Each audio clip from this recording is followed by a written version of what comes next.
You're listening to the Beyond Measurements and Image podcast, where we build healthier lifestyles, elevate your well-being, and transform lives. Welcome to BMI. I'm your host, Dr. Drew Crawford. I'm a board-certified gastroenterologist and obesity medicine specialist. Thank you for joining me today on Beyond Measurements and Image. If the members of the American medical establishment were to have a collective find yourself standing naked in Times Square type nightmare, this might be it. They spend 30 years ridiculing Dr. Robert Atkins, author of the phenomenally best-selling Dr. Atkins Diet Revolution and Dr. Atkins New Diet Revolution, accusing the Manhattan doctor of quackery and fraud, only to discover that the unrepentant Atkins was right all along. Or maybe it's this. They find that their own dietary recommendations, eat less fat and more carbohydrates, are the cause of the rampaging epidemic of obesity in America. Or, just possibly this, they find both of the above are true. That's the opening paragraph of an article written in July of 2002 by Gary Taubes, titled, "What If It's All Been a Big Fat Lie?" It's interesting, that article is 23 years old. And still, we face the same problems that Taubes had recognized in 2002. And to be fair, Atkins had recognized 30 years prior to that. Atkins originally published his book in 1972. And as you recall, his diet is an extremely low-carb diet and extremely restrictive. And I think, personally, I find it would be very difficult to sustain it. If you haven't listened to the episode on the Atkins diet, it's episode 25, and it goes into a lot of detail on it.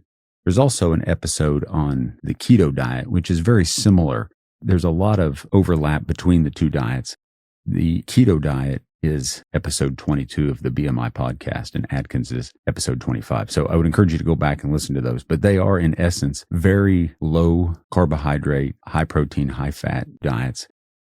And so in 2002, Taubes had written an article that has got a very catchy title, "What If It's All Been a Big Fat Lie?" And in fact, we know it really has all been a big fat lie. We know that the original study that Ansel Keys published in the late 1950s, early 1960s was all based on erroneous information.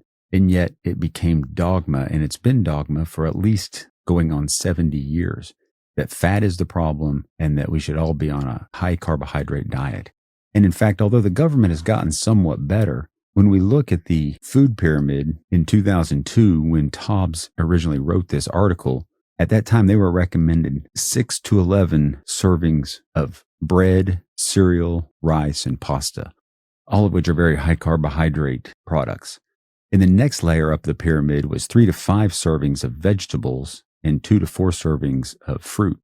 Now, these also are very carb dense, but these are somewhat better because they're tethered to fiber, which then slows the digestion process, where the food actually moves into the small bowel slower. And then as the small bowel's working, it's working to digest that fiber, but also it keeps the blood sugar from going up too high. A refined sugar, something like a pasta, cereals as we know them, like, Special K and Cheerios, things like that, they have a lot of just refined sugar. And so when we eat that, or when we drink a Coke, something where it's just pure sugar, that goes into our system and that goes just straight into the blood. So it spikes very high, and then, of course, the insulin comes out, and we'll talk about that a little bit more. But those are refined sugars. The government recommendation is exactly wrong back in 2002, and although they've made some improvements, they're still far from having it right. So back in 2002, 6 to 11 servings of those carbohydrates, and then 3 to 5 of vegetable and 2 to 4 of fruit, which are better, but still very carb-centric. And the next layer up was milk, yogurt, and cheese. And that was about 2 to 3 servings per day. And then meat, poultry, dry beans, eggs, and nuts, about 2 to 3 servings per day. And then at the very top, it was recommended that you use fats and oils very sparingly. Now, Atkins' diet is just the opposite. You just take that pyramid and you turn it just literally upside down. And you have most of your calories from fats and oils or from protein. And then fruits and vegetables. And then, if at all, that's where you would have your bread and pasta. And really, Atkins recommended strongly against that. And I think he was right. I'm not a huge proponent of the Atkins diet. I think it's very restrictive and it's hard to sustain that diet. But clearly, if you cut out carbohydrates, it leads to a significant weight loss on the front end and can really perpetuate a sustained weight loss if you can do it appropriately. Based on the food pyramid the government recommended, what did that get us? Well, anything that was fat, they were recommending that you take the fat out, right? Because based on the Ansel-Keys study, fat was the culprit. So if you take the fat out of foods, then in theory, you should be heart healthy and you should control weight. Diabetes shouldn't be an issue. So the recommendation was you take the fat out, and then basically all the food industry marketed everything as being fat-free. And so if it said fat-free, people thought, okay, well, fat-free diet leads to less fat on my body. And so that's the way to go. And that's what the government taught us. And unfortunately, that's what Ansel-Keys had promoted. In the end, that was all erroneous because what happened was you pulled the fat out. When you pull the fat out, everything tasted horrible. So what they do to make it taste better? They dump sugar into it. And when you put sugar into it, it made it more palatable. So then what happens is when we eat that refined sugar, the stomach kind of helps to grind it into a liquid or a paste, and then it kind of puts it into the small bowel. And then the small bowel has all these villi, just billions and billions of these little finger-like projections that are microscopic that allow for all this surface area. And then all of the nutrition is absorbed through that. When it's absorbed, the refined sugars don't have anything to slow it down. So what happens is it goes directly into the blood and you have this massive rise in your blood sugar. So then your body's response to that is it squirts insulin out from your pancreas. Because remember, insulin then drives the blood sugar into the cells and helps to bring that blood sugar back down. This sugar goes into the cells where the cells utilize it as a source of energy. But with the spike in insulin, it drives it in there and it brings that sugar down. Well, as that sugar comes down, it comes down pretty precipitously. And so you can imagine in our primal brains, if our blood sugar starts to drop, it's going to trigger our brain to eat more because just as a organism, it knows that, oh no, the blood sugar's coming down. We need more food to kind of keep things going to keep us alive. The part of the brain that operates this is very primitive. And so it's just doing what it's wired to do. And so as that blood sugar drops, we get this ravaging sensation of hunger, and then we start to eat again. So what happens is not only are we eating the wrong type of food based on this pyramid, but we have this cyclical blood sugars where it goes up and down and our insulin goes up and down and we have this lack of satiation or this lack of feeling full. And so as our blood sugar drops, we're hungry again, we eat more. So you can imagine as the food industry is working with these parameters, they're pulling fat out of the foods and they're replacing it with sugar to make it palatable. But there's also a self-serving interest by the food industry because if you are giving people sugar-laced food, they're being told and marketed that it's healthy. So they're eating this, their blood sugar's going up, it's coming down, they're feeling hungry again, they eat more. And so the food industry benefits financially because they're selling more of the product because of the physiology behind this mechanism of action. So in 2002, based on those food guidelines, we had these alterations of our food in the manipulation of the food. And what did that get us? Well, the low-fat craze basically in turn created a high-carbohydrate diet, which is not what humans are designed for. Humans are designed to eat a variety of things, but definitely fats and proteins and to some extent carbohydrates, but really complex carbohydrates. So the fat-free push led to a high-carbohydrate diet. And then what happened? Well, during the decades prior to this article, we know that fat intake from food had dropped from 40% down to the low 30s. So Ansel-Keys had said by getting fat out of the diet that in fact we would have a heart-healthy diet and it would be better. But what we know is in 1979, there were 1.2 million procedures for heart disease. And by 1996, there were 5.4 million. Obesity had gone from 14% to 40%, and it's continued to rise even since that time. The NHANES study, which we have talked about before on this podcast, showed that the total fat consumed has no relationship to heart disease. So the study I'm referencing is the NHANES study. It's the nurses' health study. And its primary investigator was Walter Willett. And at the time, he was the chairman of the Department of Nutrition at the Harvard School of Public Health. And it was interesting because in Gary Taub's article in 2002, he references Willett, who actually says that based on the $100 million NHANES study, the data clearly contradicts this concept that a low-fat diet is good. And in fact, his quote is, "And the idea that all fat is bad for you. the exclusive focus on adverse effects of fat may have contributed to the obesity epidemic. And I think that truly is reflected now. Here we are in 2025, 23 years after this article was written. And this article was written in response to basically 30 years of bad information being implemented and Gary Taub's observation of what has happened to the health of the American society. So his conclusion was that basically the low-fat diet is good. It basically failed the test of time. We know that diabetes has gone up. Obesity has definitely gone up. Weight loss is just abysmal problems if you're trying to do this on a low-fat diet, right? A low-carb diet clearly is the key. And it was interesting because when Atkins came out with this, it wasn't like, he was sort of allowed to have that opinion. He was strongly rebuked for that opinion. In fact, he ended up having to go in front of Congress to sort of defend himself. So the American Medical Association released a strong critique of his diet in 1973. So not only was there this dogma of high fat is the problem, there was really no intellectual curiosity to pursue it. And there was really no significant testing until years and years later that ultimately ended up disproving it.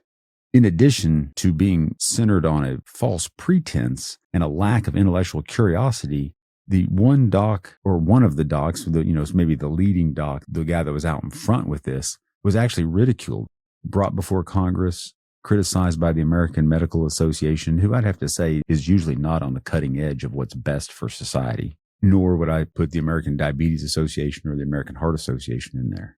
There's so many factors that go into all this. And yes, some of it is that we have to deal with national numbers and how to feed the population as a whole and the public health. But I think a lot of it also may be tied to just the food industry, big pharma. There's just a lot of players in this. And as we know, when the ultimate decision was made to go with this concept of high fat is the problem, that wasn't based on settled science by any means. That was based on politics, based on George McGovern's Senate Committee on Dietary Goals for the United States. And ultimately at that time, I don't know if you recall discussing this before, but basically the conclusion was fat's the problem and everybody over 2 years old needs to be on a low-fat diet. And that stuck around. And it's still out there. If you walk the aisles of a grocery store in 2025, you still see a lot of marketing to low-fat diets. And the thought that, drinking a Gatorade or an orange juice, they'll say that they're low-fat. And in fact, they're not wrong, but they're carb-rich. And the problem, of course, is not fat.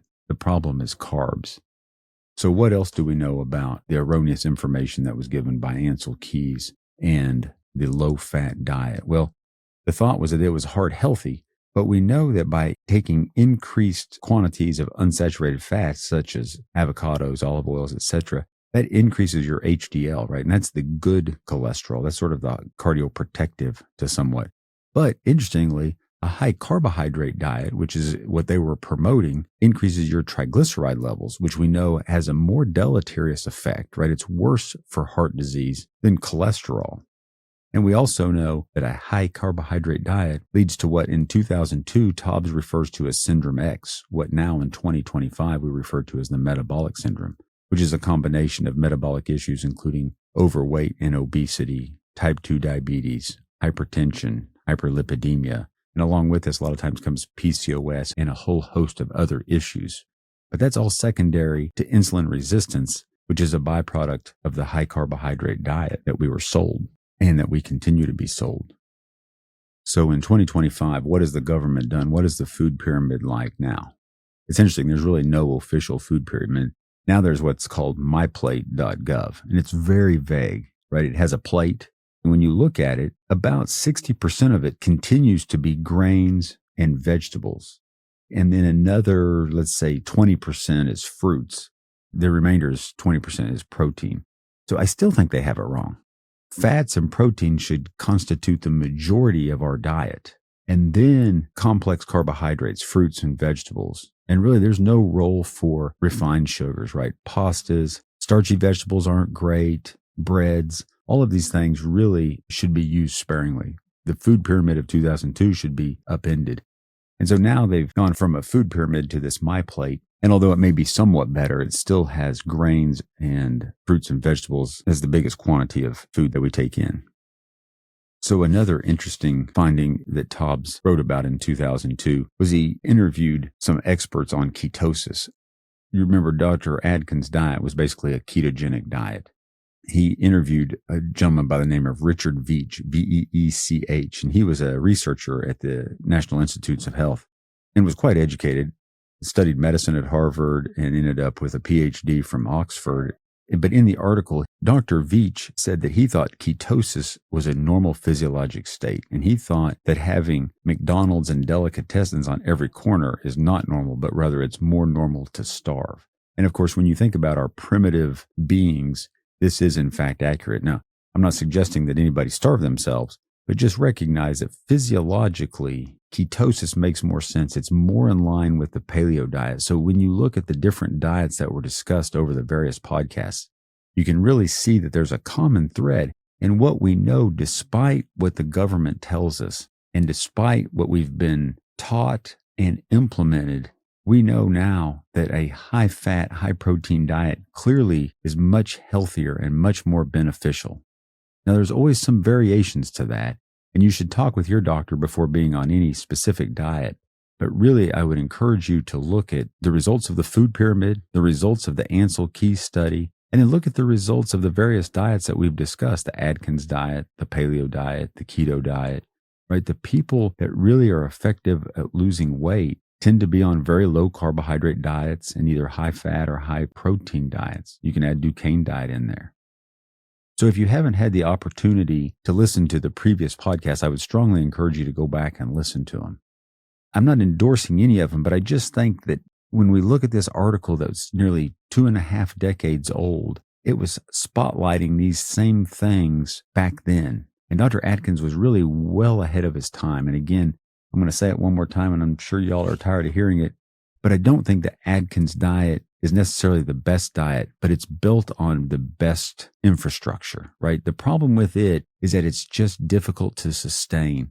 And like we've talked about before, the diet that is most effective at sustained weight loss 2 years out is the diet that you're most compliant with, the diet that you can live with, right? Because if you just go on a diet and lose to a certain amount of weight and then go back to your previous bad habits, whether it's immediately or gradually, that weight comes back on. And so a sustainable diet is necessary. So the infrastructure that Dr. Atkins had and that he was so ridiculed for and got called before Congress, and that so many of these other diets have been based on, I think is the right infrastructure. Making that a sustainable option is really the key. And there's some variations to that with the different diets. I would strongly encourage you to go back and find this article. It's by Gary Taubes, Taubes, written on July 7th, 2002. It's published in the New York Times. It's called What If It's All Been a Big Fat Lie? It's a very interesting read. And I think it just continues to prove what we now know, that the information on diet coming from the government, no matter how well-intentioned it may have been or may be now, is inaccurate. And we have to take our own health into our own hands and move forward. Hopefully you found this interesting. I just really thought this was a great article to bring up and discuss. It just, I think, gives some validity to the various diets that we've discussed here over the last few podcasts. And hope you'll take the time to read it and to understand it. And of course, always, if you have any questions or concerns, please reach out to me on thebmipodcast.com or any of our social media platforms. I'll get back to you as soon as I can. The BMI podcast is provided for educational and informational purposes only and does not constitute providing medical advice or professional services. Be sure to check out our description below for our website and social media platforms.